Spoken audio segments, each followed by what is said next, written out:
What about the physicality of Paul's letters? Do Paul's letters tell us anything about how they were written or sent?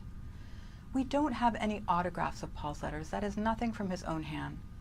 Only later manuscripts, so we've lost rich information about the letters.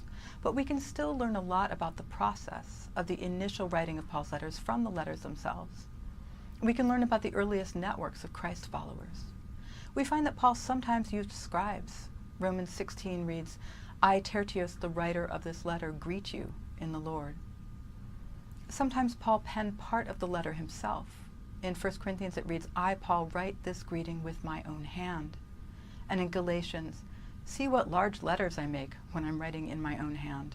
And in Philemon, "I, Paul, am writing this with my own hand. I will repay it. I say nothing about your owing me, even your own self." Certainly more powerful if it's written with his own handwriting.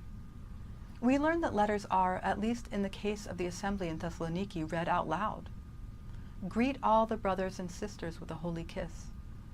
I solemnly command you by the Lord that this letter be read to all of them."